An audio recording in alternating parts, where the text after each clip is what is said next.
Going through the reaccreditation process, whether that is for the Center of Nurse Educator Excellence within LN or it is CCNE or ASIN, we know how important it is. So we have to spend a lot of energy and time making sure we complete our self-study in a thorough way and making sure that the narrative matches what's actually happening in our academic institution.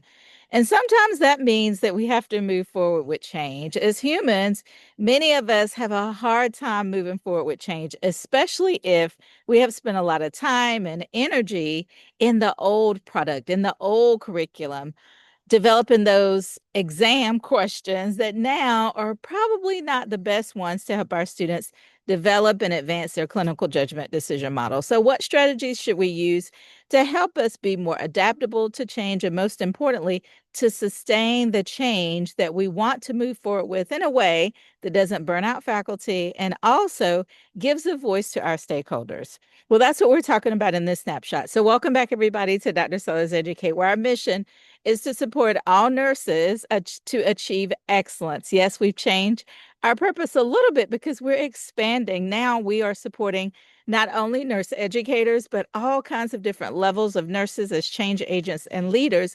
And so we want to have a more global statement regarding the support that we're providing to nurses across the entire world at this point. If you haven't already, go ahead and pull out Billings and Halstead. You want to focus on the content that is going to help you close your knowledge gaps. Now, we're talking about generalities associated with being a change agent and leader that is aligned with competency 5 for CNE, and then it's embedded across several competencies for CNE and CL. Maybe you're not on the journey to, or I should say CNE novice and CNE CL, but maybe you're not on the journey to achieve certification, and that's okay too. We're here to support you to become a better nurse educator, a better nurse leader, and a more effective change agent. All right, so as always, we have a thought-provoking question that we're going to talk through. And when we talk about Billings and Halstead, we want you to start out by taking a look in chapter 1. Okay, so that's what we're starting in this snapshot. Chapter 1, we want you to think about what are some of those behaviors when we talk about being an excellent nurse educator. What are some of those basic concepts that we have to make sure we're knowledgeable about? First and foremost, it starts with us understanding what are those competencies that are described by NLN or whatever accrediting or certification body that you're moving forward with on your individual journey or on from an institution or nursing program level. So that's what you want to think about. What are the specific benchmarks, competencies, behaviors that I'm expected to demonstrate and really explain in a narrative way to help paint the picture, either with my competency or with my alignment in meeting those specific accreditation standards. So this is a statement we're making in this snapshot. How do we, as nurse educators, inspire change that will stick, right? The sustainable over time. We want to craft a vision that our actual team members, our faculty, our staff actually believe in. So that's what we're talking about.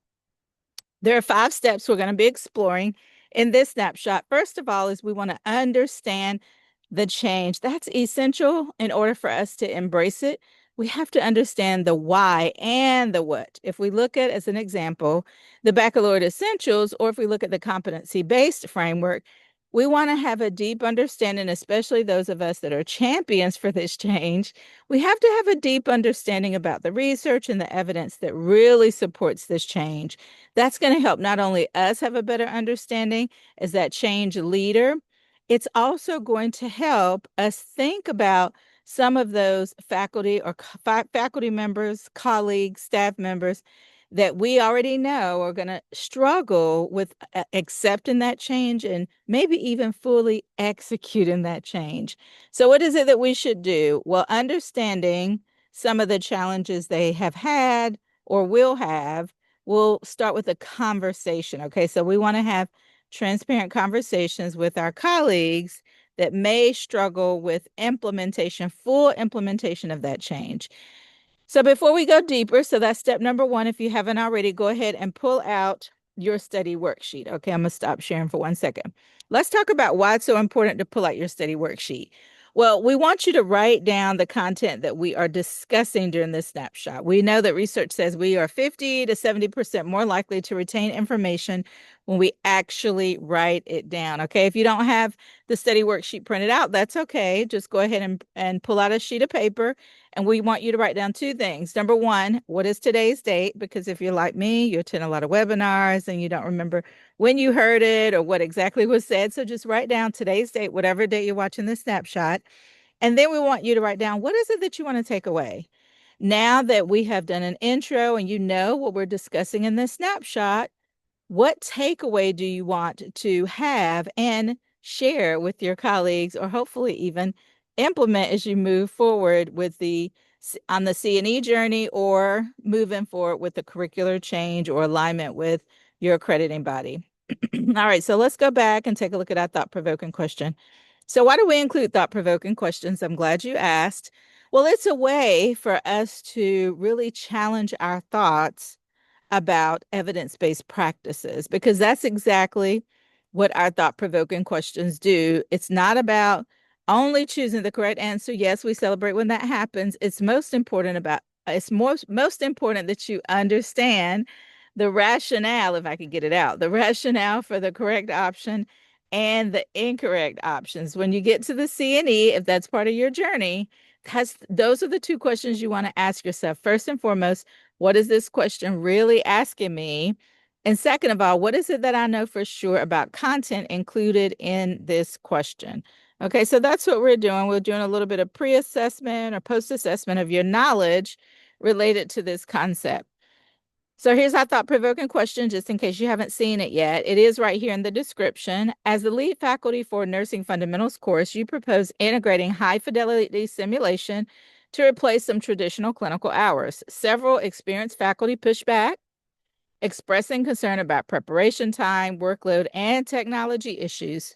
You recognize the potential benefits for student learning, but also understand the importance of faculty engagement for successful implementation. A, acknowledge faculty concerns and postpone the simulation initiative until workload, training, and resources can be fully addressed in the following academic year. B, host a discussion to present evidence of improved student outcomes with simulation and propose piloting the change for one session and evaluate feedback. Or C, partner with faculty to plan a department-wide transition to simulation beginning next semester to integrate the new format based on shared evidence. Okay, so think about those two questions that we mentioned. And as you can see, this is a real background, right? It's not a false background. You can even hear the birds chirping, maybe, maybe not. But yes, we decided to come outside today because fall is one of my favorite seasons. So if you're on the East Coast, depending which part, you may be experiencing a little bit of fall weather right now. If you're watching this snapshot live, some of you may be watching this as a recording. And so depending on when you watch it, weather could be in a variety of states at this point. All right, so that's what you're writing down right now. And before we leave, before we end our time together today, I will make sure that I close the loop and take a look at the correct answer for our question, okay? So second step you want to take is consider, what is the vision, right? It's so important to create a vision.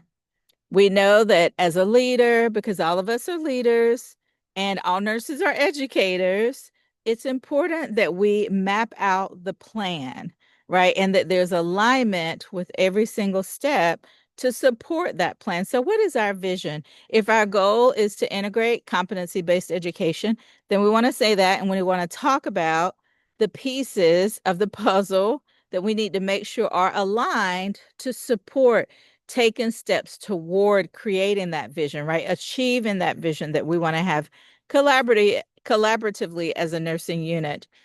Collaboration in our role is key because there's so many competing priorities. I don't know about you all, but I know that many of us are faced with challenging situations from an academic level and socioeconomic level when it comes to our student population. So much so that we have to reflect on our why. This is why we have written Rooted in Wisdom. This is a daily inspiration for all nurse educators. This is a 365-day devotional. So every day We share a reflective thought. We share a Bible verse. Even if you're a non-believer, that's okay. The goal is that you're able to take away just a little bit of time to reflect every single day to remind ourselves of why. Why did we choose nursing? Why are we in nursing education? And the goal is that it will help you become more resilient and to give you the resources, the tools you need to focus on self-care. All right, so you can go to drsellers.educate.com/rooted to get on our wait list. We're excited to reveal it over the next several weeks, and you'll be the first to know. And we're also giving away several copies. I don't know how many our publisher is going to let us give away, but the only cost will be shipping, okay, for X number of colleagues. So make sure you get on our wait list so you can be one of the first to receive your free copy. All right, so the third step is engaging stakeholders. So how do we engage our stakeholders? Well, first and foremost, we want to bring them to the table. I know many colleagues, many colleges and universities have advisory boards. That's a great way to engage our stakeholders. And let's think about some of the basic ways. First of all, thinking about our students. Our students are our stakeholders, our faculty are our stakeholders. When we think about the changes we need to create and that we move forward with, how is it going to affect our stakeholders? And then we want to think about the timing. So when do we want to bring them to the table? When do we want to inform them about this change? And then implementation, right? If it's a change related to how we teach or even what we teach based on mapping our curriculum, then we want to go ahead and execute. So we also have to be mindful what resources are needed to help us execute, implement that vision. And then sustainability. How do we sustain the change, right? Sustaining the gain. We want to hear from colleagues throughout all 5 steps, all 5 phases. And so that requires all of us to develop a trusting, collaborative spirit and culture within our college setting so we can move forward with this visionary leadership model that we're discussing as it aligns with competency 5, as well as many of the sub-competency statements that are listed on the CNE novice and CNE clinical exam. So what are the 3 foundational focus areas for visionary leadership?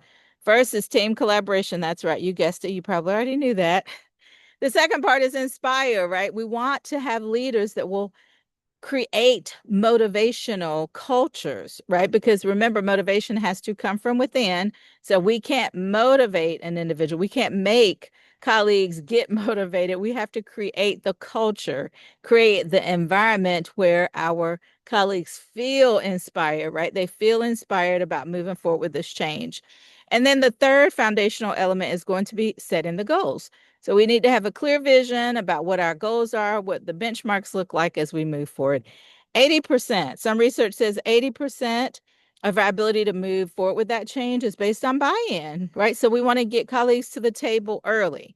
70%, some research says, is all about engagement during the change, not after the change, but actually during the change. So how can we actively engage our stakeholders, our colleagues and staff members to help us collaboratively partnering to move forward with the change? Partnership is so essential in all phases of the academic trajectory. We think about hiring faculty, right? We think about retaining faculty. We want to engage our colleagues and our students in a way that allows them to have buy-in and have some skin in the game. So we want to partner. That means that all of the team members, the 2 people, if we're partnering with our students, that means the student and the faculty member, we have to work together to ensure that change moves forward. And then sustaining it, communicate, communicate, communicate, right? There's no such thing as too much communication when we talk about sustainable change. Evaluation, did it work? What are some of the barriers? What's getting in the way of the sustainability of that change? And then how do we adapt? Do we need to make changes? Maybe it didn't work out as great as we thought it was going to. Taking time to pause, reflect, and act. Sometimes we just have to take a deep breath, right? Just like I'm doing right now, as the birds are so sweetly chirping in the background. But you want to take time to reflect on what worked well, what didn't work so well. So that requires us to pause. And I know it's hard to do because there's so much that we still have to get done, right? In an average day, in an average week, in an average semester. And then we want to think about what are some opportunities to act differently, perhaps for those barriers or those struggles that we're having? What can execution look like next time? How do I need to modify the execution so it doesn't become so burdensome on one or two colleagues, right? So we want to think about, are we going to act differently or execute differently next time? If you chose option B, see, I told you all I would remember, give yourself a round of applause. Hosting a discussion to present evidence. Evidence is key of improved student outcomes with simulation and propose piloting the change for one session. And then we want to go back and evaluate what worked well, what didn't work so well, and what do we need to do differently next time. So option B really embodies all of these tenets that are associated with competency 5 and being an effective change agent and leader by facilitating open dialogue, sharing evidence, beginning with the pilot. All of those are going to stimulate some early quick wins, hopefully. Option A represents a very authoritative, directive leadership style, right? We're going to move forward no matter what, and we'll see how it goes. And then option C demonstrates avoidant leadership. So postponing the go live and the launch isn't most effective either. We have to think about how are we going to best support meeting program outcomes, support alignment with those standards that are associated with our accreditation. How do we support aligning our behaviors as they are described by NLN under the nurse educator competencies? Again, even if we're not on the CNE journey, we hope that you are, or CHESI or CNML, we still want to be able to truly embrace these behaviors to align with evidence-based practices. We also wanted to share, as part of our Tuesday testimonials on our LinkedIn page, we share these testimonials every single Tuesday, right? We feature a different colleague. So head to our LinkedIn page, Dr. Sellers Educate. If you haven't yet, we're celebrating Professor Sasser. She says, I just wanted to thank you. I passed the CNE exam last week. Your workbook and YouTube snapshots were very helpful. You broke down the information in a way that made it easier to understand, listen to this part, and apply. That makes our hearts so happy. Yes, we are excited when you pass the CNE exam. We're even more excited when it truly does transform your nurse educator practice, your nursing practice. Thanks again for what you do, she says. Thank you for creating such great, easy to follow content. Well, that's our goal, because we know academia already has so many challenges. Okay, so we want to make it easy and evidence-based to align with Billings and Halstead. Remember, you're starting chapter 1 for our discussion today. So how'd you do? What's your number based on that thought-provoking question, based on our conversation today? 1, you still feel lost. Maybe it sounded like alphabet soup. Or 5, you're ready to teach. Research says 90 to 95% retention happens when we shorten the time span between when we learn it and we have a chance to apply it, plus being able to teach it. Remember, when we teach, we get to learn twice. That's one of the reasons why I love teaching. There are many, many reasons. So we hope that this snapshot has been helpful. Make sure you take some time to get outside. Get outside, enjoy the birds. That scared me. Enjoy the birds, enjoy whatever's going on wherever you live, and we look forward to seeing you in the next snapshot. It's not a monster. It was just some water that was running behind me, and I didn't realize it. All right, we'll see you in the next snapshot. Have a great one, everybody. Bye-bye.